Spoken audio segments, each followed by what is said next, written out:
Hello students, आज हम admission chapter के अंदर एडजस्टमेंट ऑफ कैपिटल के कुछ एग्जाम्पल देखेंगे। Case first. इस केस फर्स्ट में मैंने आपको क्या बताया था प्रीवियस वीडियो में। इसके अंदर आपको नए पार्टनर्स की कैपिटल गिवन होगी और ओल्ड पार्टनर्स की कैपिटल को आपको रीएडजस्ट करना होगा। तो उसके बेस पे एक एग्जांपल है। एक्स वाई का 2:1 रेशियो दिया हुआ है। लाइबिलिटी साइड में क्रेडिटर दे रखे हैं 25,000 के, जन रिजर्व 18,000 के, कैपिटल अकाउंट का बैलेंस एक्स की 75,000 और वाई का 62,000। टोटल हो गया 1,37,000। टोटल 1,80,000। एसेट साइड के अंदर बैंक बैलेंस है, सनी डेटर्स है, स्टॉक है, इन्वेस्टमेंट 88,000, प्रिंटर है 5,000, फिक्स एसेट 1,37,000। इसमें एडजस्टमेंट रखिए। पहली एडजस्टमेंट लिखा है कि जेड एडमिट हुआ और वो लेकर आएगा 40,000 रुपये की कैपिटल और उसको 1/4 शेयर मिलेगा। फिर लिखा है जेड लेकर आएगा 15,000 रुपये गुडविल और आधी गुडविल पार्टनर्स विड्रॉ कर लेंगे। फिर लिखा है थर्ड एडजस्टमेंट में इन्वेस्टमेंट 10,000 की हो जाएगी। फोर्थ में लिखा है कि वो एक्स इन्वेस्टमेंट इस 10,000 की इन्वेस्टमेंट को एक्स ले रहा है इसी वैल्यू पर। फिर लिखा है कि प्रिंटर 20% से रिड्यूस हो जाएगा और फिक्स एसेट 10% से रिड्यूस होगी। फिर लिखा है कि अनरिकॉर्ड स्टॉक ऑन 31 मार्च 2023 1,000 का हो गया। फिर लिखा है बाय ब्रिंगिंग और विड्रॉइंग जो कैपिटल है एक्स वाई की वो प्रोपोर्शनेट करनी है। किसके बेस पर? जेड के बेस पर। चलिए, तो ये क्वेश्चन दे रखा है। इस क्वेश्चन का आप स्क्रीनशॉट ले लीजिए। अब इसका सॉल्यूशन देखते हैं। सबसे पहले हम यहाँ पर x की कैपिटल और y की कैपिटल उठाएंगे। अब जो जन रिजर्व दे रखा है उस जन रिजर्व को हम दोनों पार्टनर्स में उनके ओल्ड रेशियो में बांट देंगे। इसकी एंट्री होती है general reserve account debit to x capital account to y capital account. तो जब हम जन रिजर्व बांटेंगे तो एक्स वाई की कैपिटल बढ़ेगी और कैपिटल बढ़ेगी तो क्रेडिट। फिर क्वेश्चन में लिखा था कि जेड अपने साथ 40,000 कैपिटल लेकर आया, तो जेड की कैपिटल आने की एंट्री होगी bank account debit to Z capital account. तो यहाँ पर आएगा 40,000। फिर जेड अपने से गुडविल लेकर आया था 15,000 की, जिसको हमने एक्स वाई में बांटना है। इसको बांटने की एंट्री होती है premium for goodwill account debit to X capital account to Y capital account. तो ये हमने बांट दिया 10,000 5,000। फिर लिखा था कि उस गुडविल को पार्टनर्स विड्रॉ करेंगे। जब विड्रॉ करेंगे तो उनकी कैपिटल कम हो जाएगी। वैसे इसकी एंट्री होती है X capital account debit Y capital account debit to bank account. तो ये प्रीमियम जो पार्टनर्स विड्रॉ कर रहे हैं इसे विड्रॉ करने की एंट्री कर दी टू बैंक के नाम से। फिर लिखा है आगे कि इन्वेस्टमेंट 10,000 की होगी, ये 2,000 से बढ़ गई। तो इन्वेस्टमेंट यानी एसेट और लायबिलिटी में जो भी रिवैल्यूएशन होता है उसके लिए हम क्या बनाते हैं? रिवैल्यूएशन अकाउंट, जिसका नेचर नॉमिनल अकाउंट। डेबिट में आता है लॉस, क्रेडिट में आता है प्रॉफिट। प्रॉफिट कब होगा? जब एसेट की वैल्यू बढ़ेगी या लायबिलिटी का अमाउंट कम हो जाएगा। लॉस कब होगा? जब एसेट की वैल्यू कम होगी या लायबिलिटी का अमाउंट बढ़ जाएगा। तो यहाँ पे लिखा है कि इन्वेस्टमेंट जिसकी बुक वैल्यू 8,000 है, अब वो इन्वेस्टमेंट 10,000 की होगी, मतलब 2,000 से बढ़ गई। तो ये हमारा प्रॉफिट। और वैसे इसकी एंट्री होगी investment account debit to revaluation account 2,000 से। अब लिखा है कि वो इन्वेस्टमेंट एक्स ले रहा है। सीरीज लिखा है फोर्थ इन्वेस्टमेंट कि उस इन्वेस्टमेंट को एक्स ले रहा है। जब एक्स लेगा तो हम उसके पैसे एक्स की कैपिटल में से काटेंगे, तो एक्स की कैपिटल कम होगी और कैपिटल कम होगी तो डेबिट। और वैसे इन्वेस्टमेंट लेने की एंट्री होगी X capital account debit to investment account. Clear? अब नेक्स्ट लिस्ट में लिखा हुआ है कि प्रिंटर 20% से कम हो गया, तो ये एसेट कम हो रही है, लॉस है, डेबिट में आएगा। तो 5 जाकर 20% हो गया 1,000 रुपये। फिर लिखा है फिक्स एसेट 10% से कम हो गई, तो फिक्स एसेट है 1,37,000 की, इसका 10% हो गया 13,700, ये यहाँ पर आ जाएगा। फिर नेक्स्ट एडजस्टमेंट है अनरिकॉर्ड स्टॉक 1,000 का हो गया, तो ये अनरिकॉर्ड स्टॉक हमारी एसेट है, एसेट बढ़ रही है, तो ये हमारा क्या प्रॉफिट, ये क्रेडिट में आएगा। फिर आप देख रहे हैं कि इसका टोटल ये दोनों 14,700 और ये 3,000 था, तो ये साइड बढ़ी थी, टोटल यहाँ किया, यहाँ लिखा, ये घटा के ये हमारा आंसर आ गया। This is a loss. इस लॉस को हम एक्स और वाई की कैपिटल में ट्रांसफ़र करेंगे और विच रेशो? हमेशा किस में जाएगा? ये ओल्ड रेशो में और ओल्ड पार्टनर्स में। तो ये लॉस यहाँ पे क्रेडिट, तो यहाँ पर डेबिट में आएगा रिवैल्यूएशन के नाम से। वैसे इस लॉस को ट्रांसफर करने की एंट्री होती है X capital account debit Y capital account debit to revaluation account. ठीक, तो डेबिट में लॉस आ गया। अब लास्ट स्टेटमेंट आते हैं जिसमें लिखा है कि हमें जेड की कैपिटल के बेस पर एक्स वाई की कैपिटल को रीएडजस्ट करना है। तो इसके लिए बनेगा वर्किंग नोट। आइए वर्किंग नोट देखते हैं एक बार। ये वर्किंग नोट है, इसके अंदर हमें कैपिटलाइजेशन के लिए हमें जेड की कैपिटल दे रखी है और जेड का शेयर दिया हुआ है। सबसे पहले हम निकालेंगे टोटल कैपिटल। टोटल कैपिटल निकालने के लिए हम जेड की कैपिटल को उसी के रेशो से डिवाइड कर देंगे। 1/4 रेशो जेड का, ये 4 ऊपर चला जाएगा तो 40,000 इंटू 4 हो गया 1,60,000। फिर मुझे इस टोटल कैपिटल को एक्स वाई जेड में न्यू रेशो में बांटना है। तो ये फर्स्ट केस ही है, लेट किया टोटल शेयर इक्वल टू 1, फिर रिमेनिंग शेयर 1 - 1/4 3/4 आ गया। इसको एक्स वाई में बांट दिया उनके ओल्ड रेशो में। 3/4 का 2/3, 3/4 का 1/3, 3 से 3 कैंसिल, 3 से 3 कैंसिल, 2/4 1/4 1/4, तो न्यू रेशो आ गया 2:1:1। तो इस टोटल कैपिटल को, ये न्यू फर्म की जो टोटल कैपिटल है, इसको एक्स वाई जेड में बांटना है उनके न्यू रेशो में 2:1:1 में, ये बांट दिया। क्लियर। अब ये बांटने के बाद ये कहाँ जाएगा, कैपिटल अकाउंट के अंदर बैलेंस शीट में। तो ये जब न्यू कैपिटल निकाली थी वो यहाँ पर जाएगी तीनों की। ये वर्किंग नोट से निकाला था ये 80,000 एक्स की, ये वाई की 40,000, ये वाई की 40,000। अब उसके बाद अगर ये साइड बड़ी है बेटा, ये साइड बड़ी आ रही है, टोटली में ये साइड बड़ा आ रहा है, तो डिफरेंस आएगा बैंक अकाउंट। इसे क्वेश्चन बोला था क्वेश्चन में कि बाय ब्रिंगिंग और विड्रॉइंग, यानी या तो पार्टनर्स पैसा लाएंगे या निकाल लेंगे, तो आपको इसके बेस पर एक्स वाई की कैपिटल को एडजस्ट करना है। तो यहाँ पर ये साइड बड़ी है तो बाय बैंक अकाउंट, यहाँ बैंक आने का मतलब है ब्रिंग, यानी इतना पार्टनर्स पैसा लेकर आएगा। और अगर ये साइड बड़ी है, ये साइड बड़ी है सॉरी, जिसमें वाई की वाली साइड बड़ी है, टोटल किया 73, ये टोटल यहाँ लिखा और इस 73 में से इन तीनों को माइनस कर दिया, यानी 73 में ये 40,000 भी माइनस करना है, ये भी माइनस करना है, ये तो निकल आया 2 बैंक। यहाँ बैंक का मतलब विड्रॉ, यहाँ बैंक का मतलब विड्रॉ, और जेड का टोटल हमेशा सेम रहेगा बेटा।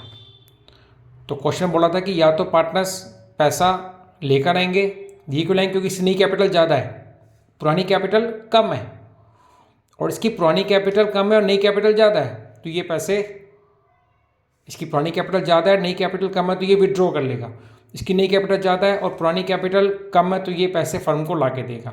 इन शॉर्ट अगर ये वाली टोटल बड़ा है तो ये इधर बैलेंस यहाँ निकल कर आएगा बैंक के नाम से, और ये टोटल बड़ा है तो बैलेंस यहाँ निकल कर आएगा बैंक के नाम से। क्वेश्चन में कई बार बैंक से बोलते हैं रजिस्टरमेंट करने के लिए, और कई बार बोलते हैं कि इसके लिए आप करंट अकाउंट खोलो, तो फिर यहाँ पे क्या जाएगा, यहाँ पे आता है बाय करंट अकाउंट और यहाँ पे आता है टू करंट अकाउंट। फिलहाल बैंक के अंदर तो ये बैंक में ऐड होगा और ये बैंक में से माइनस होगा। करंट अकाउंट के केस में निकल के आता है बाय करंट अकाउंट, तो ये जाता हमारा डेबिट बैलेंस है तो एसेट साइड में आता, और ये साइड बड़ी होती है करंट अकाउंट में निकल के आता तो ये लायबिलिटी क्रेडिट बैलेंस है तो ये जाता है लायबिलिटी साइड के अंदर। अब हम देखते हैं बैलेंस शीट।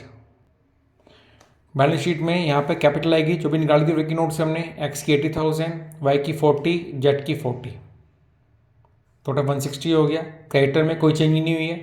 आपने जो नई फर्म की बैलेंस शीट बनानी है ये ओल्ड फर्म के बेस पे बनानी है। जिस एसेट लायबिलिटी में चेंजिंग हो रही है उसको चेंजिंग करते रहो। जैसे फिक्स एसेट 10% से कम हो गई थी तो उस फिक्स एसेट की वैल्यू में 10% लेस करके नेट अमाउंट बाहर लिख दो। प्रिंटर कम हो गया था, लेस करके बाहर लिख दीजिए। इन्वेस्टमेंट चली गई, कोई एक्स ले गया 0। स्टॉक 1,000 से बढ़ गया प्लस कर दीजिए। डेटर में कोई चेंज नहीं 15,000। हाँ बैंक में चेंजिंग हुई थी, नए पार्टनर्स कैपिटल लाया, गुडविल लाया, फिर विड्रॉ भी की गुडविल पार्टनर्स ने, फिर वो कैपिटल एडजस्टमेंट के बेस में बैंक निकला था। तो इसके लिए या तो यहीं प्लस माइनस कर लो या बैंक अकाउंट बना लो। एक बार बैंक अकाउंट भी देख लेते हैं, बिकॉज कभी कभी बैंक अकाउंट भी क्वेश्चन में पूछ लेता है आपसे। तो बैंक अकाउंट के लिए देखिए, बैंक की डेबिट साइड होती है रिसीप्ट्स पैसे का आना, और क्रेडिट साइड होती है पेमेंट पैसे का जाना। बैंक का जो बैलेंस होता है वो डेबिट बैलेंस होता है, तो यहाँ पर आएगा to balance BD opening balance. फिर जेड कैपिटल लेकर आया 40,000, गुडविल आया 15,000। फिर उसके बाद एक्स वाई ने आधी गुडविल को विड्रॉ कर लिया, तो by X capital account by Y capital account. फिर कैपिटल स्टेटमेंट में जेट एक्स लेकर आया था 5800 रुपये, क्योंकि एक्स की डेबिट साइड बड़ी थी तो क्रेडिट में आएगा बाय बैंक के नाम से यानी ब्रिंग के नाम से, और वाई की क्रेडिट साइड बड़ी थी तो डेबिट में आया था टू बैंक के नाम से 26,600। ये सेट जोड़ा, ये माइनस करके आंसर आ गया 31,700। तो ये जो 31,700 है ये जाएगा हमारा नई बैलेंस शीट में, जो हम बैलेंस शीट बनाएंगे। तो यहाँ पैसे का रिसीप्ट साइड आना, रिसीट साइड, और यहाँ पैसे का जाना। तो देख लीजिए बैलेंस शीट में आप, ये बैंक का बैलेंस यहाँ लिखा हमने, टोटल किया, अगर टोटल सेम आ गया तो नंबर पूरे, नहीं आया तो नंबर कटने शुरू हो जाएंगे। तो ये था हमारा फर्स्ट केस। तो फर्स्ट केस में क्या था कि हमें एक्स वाई की कैपिटल को फिर से रीएडजस्ट करना है, किसके बेस पर, नए पार्टनर्स की कैपिटल के बेस पर। अब हम आते हैं सेकंड केस, उसका एग्जांपल लेते हैं एक और। ये केस सेकंड है बेटा, इसमें क्या होगा कि आपको नए पार्टनर्स की कैपिटल निकालनी पड़ेगी एक्स वाई की कैपिटल के बेस पर। तो इस केस में आपको नए पार्टनर्स की कैपिटल नहीं दे रखी। एक बार क्वेश्चन रीड कर लेते हैं। एक्स वाई का T2 का शेयर है, क्रेडिटर दे रखे हैं 80,000 के, bill payable 38,000, general reserve 50,000, capital है इसमें 1,60,000, 1,40,000 एक्स और वाई की ओल्ड पार्टनर्स की। यहाँ कैश का बैलेंस है, यहाँ डेटा दे रखे हैं 1,32,000 के, premium for doubtful dates minus करके नेट अमाउंट दे रखा है ये, फिर स्टॉक है, फिर प्लांट मशीनरी दे रखी है। ठीक है, Z was admit 1/5 share, Z लेकर आएगा प्रोपोर्शनल कैपिटल, प्रोपोर्शनल मतलब अपने हिस्से की कैपिटल। जेड लेकर आएगा गुडविल 80,000 कैश, लिखा 10% of general reserve is to be transfer to the provision for doubtful debts. Claim on account of workman compensation 40,000 का। स्टॉक वॉज ओवर वैल्यूड, यानी हमने स्टॉक को 16,000 से ज़्यादा लिखा हुआ है, और फिर इस क्वेश्चन में उसको नए रेशियो भी दे रखे हैं। ये पूरा क्वेश्चन देख लीजिए और उसका स्क्रीनशॉट ले लीजिएगा। देख लिया क्वेश्चन हमने ये। अब इसका सॉल्यूशन देखते हैं। देखिए, सबसे पहले आपको पहले रिवैल्यूएशन अकाउंट, कैपिटल अकाउंट और बैलेंस शीट का फॉर्मेट खींच दीजिए आप। सबसे पहले कैपिटल अकाउंट से स्टार्ट करा करिए। यहाँ पर आएगी एक्स वाई की कैपिटल, ये आपको कहाँ से मिलेगा, बैलेंस शीट में से। सबसे पहले एक्स वाई की कैपिटल लिखिए। ठीक, अब इसमें नेक्स्ट एडजस्टमेंट है इसके अंदर कि नया पार्टनर्स इसके अंदर कैपिटल लेकर आएगा प्रोपोर्शनेट, वो बात की बात, वो बाद में निकालेंगे हम। और वो गुडविल लेकर आएगा, गुडविल आ रहा है वो 80,000 का, जो मैं बांटनी सेकेंड रेशो में। तो इस क्वेश्चन में मेरे पास ओल्ड रेशो भी थे और न्यू रेशो भी थे। ओल्ड रेशो थे 3:2, न्यू रेशो थे 5:2। तो जब मैंने ओल्ड में से न्यू को माइनस किया तो निकल गया कि सेकेंड रेशो, तो निकल कर आ रहे हैं वो एक्स का 1/10 और वाई का 1/10। तो यानी यहाँ सेकेंड रेशो निकल कर आए 1:1, 1:1 निकल कर आए हैं। तो इस गुडविल को हम एक्स और वाई में बांट देंगे 1:1 में। तो इसकी एंट्री होगी premium for goodwill account debit to X capital account to Y's capital account. Okay, फिर इस पर जनरल रिजर्व दे रखा था। अगर जनरल रिजर्व में कोई एडजस्टमेंट नहीं होती तो हमेशा जनरल रिजर्व को अपने ओल्ड पार्टनर्स में बांटना है। बट इस केस में क्या कर रहा था कि जनरल रिजर्व का एक पार्ट आपको किस में ट्रांसफर करना है, प्रोविजन फॉर डाउटफुल डेब्ट्स में, और बाकी पार्टनर्स में बांटना है। तो इस केस में क्या करेंगे देखिए एक बार आप। तो इस केस में जो जनरल रिजर्व रखा है 50,000, उसका 10% प्रोविजन में डालेंगे और बाकी 45,000 एक्स और वाई में बांट देंगे ओल्ड रेशो में। याद रहे ओल्ड रेशो में। अब इसकी एंट्री क्या बनेगी, general reserve account debit to provision for doubtful debts to X capital account to Y capital account. General reserve हमारा खत्म हो रहा है, प्रोविजन लाइक ए लायबिलिटी बढ़ेगी तो क्रेडिट, एक्स वाई की कैपिटल बढ़ेगी तो क्रेडिट। तो जनरल रिजर्व 50,000 से कम हो गया, 5,000 से प्रोविजन बढ़ गया और बाकी 45,000 एक्स वाई को हमने बांट दिया ओल्ड रेशो में। तो जनरल रिजर्व का इसमें ट्रीटमेंट ये करना है हमको। ठीक, तो जनरल रिजर्व को हमने बांट दिया।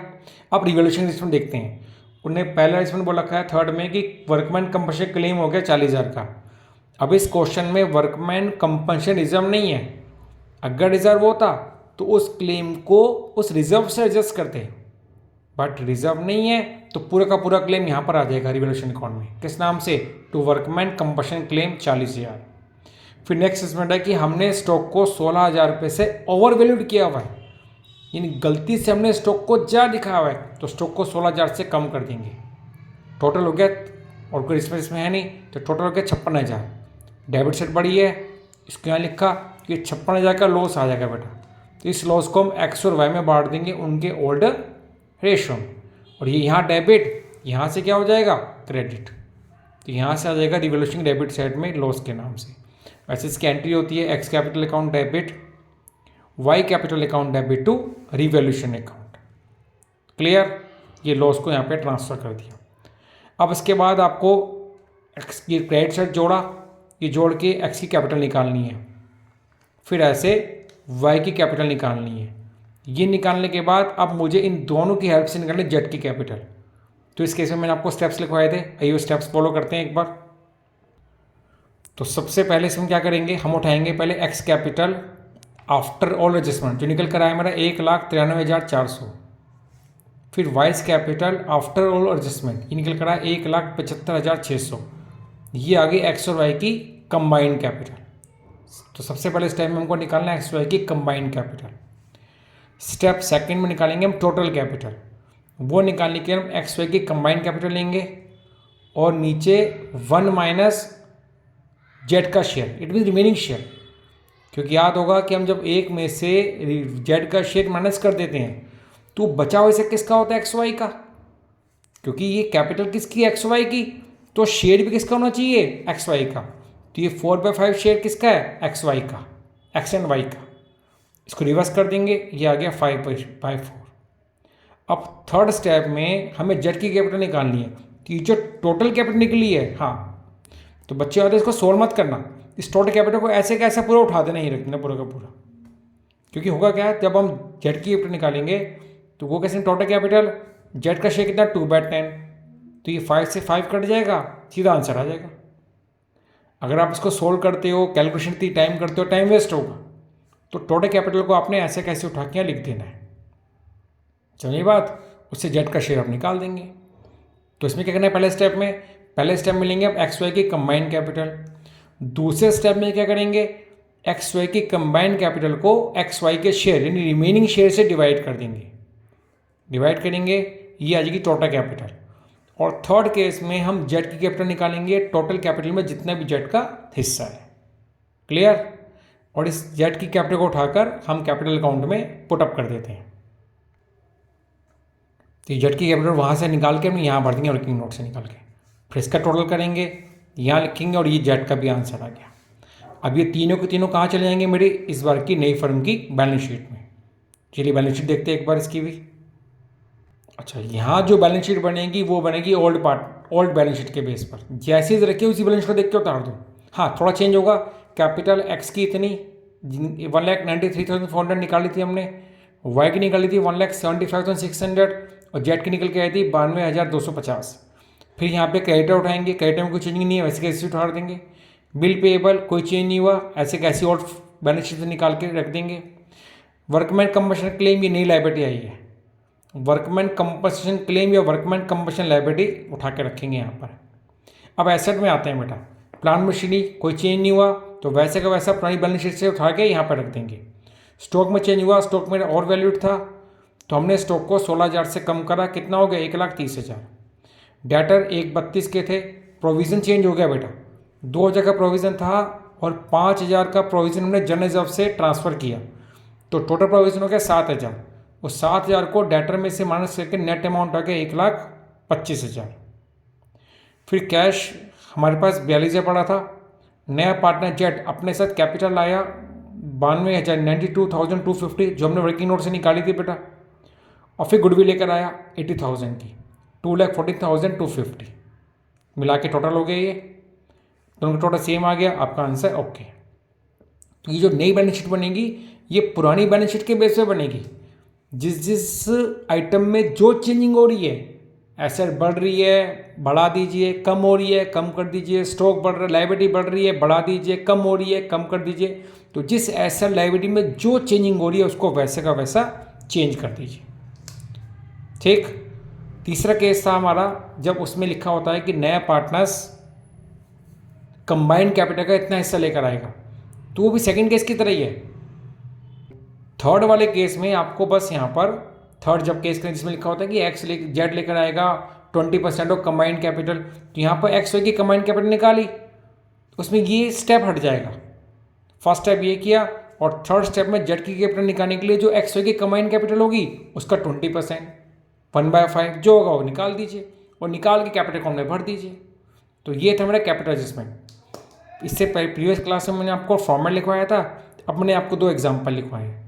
अब इसकी प्रैक्टिस करिएगा, ठीक। ये 2 एग्जाम्पल करने के बाद अगर आप 2-4 क्वेश्चन और कर लोगे तो ये टॉपिक आपका पक्का हो जाएगा और एग्जाम में 100% ये पक्का एक क्वेश्चन आता है एडजस्टमेंट ऑफ कैपिटल का। और कुछ क्वेश्चन की जनरल एंट्री भी करिए, मैंने आपको जनरल एंट्री भी सिखाई है, रिवॉल्यूशन की सिखाई है, जनरल रिजर्व की सिखाई है। तो कुछ क्वेश्चन कंप्लीट जनरल एंट्री वाले करिए ताकि जनरल एंट्री की प्रैक्टिस हो जाए। देखो जनरल जब भी क्वेश्चन आता है तो उसमें क्या क्या आता है, आपको एंट्री जो करनी है वो तो करनी है, पहले उसकी कैपिटल लाने की, गुडविल लाने की, गुडविल बांटने की, जनरल रिजर्व बांटने की, ऑल गुडविल को राइट ऑफ करने की, फिर रिवॉल्यूशन की एंट्री करनी है, बस दैट्स इट। हाँ, एडजस्टमेंट कैपिटल में और जब कैपिटल एडजस्टमेंट करते हैं तो ब्रिंगिंग और विड्रॉ की एंट्री करनी है। ठीक है, गुड बाय, बाय बच्चों।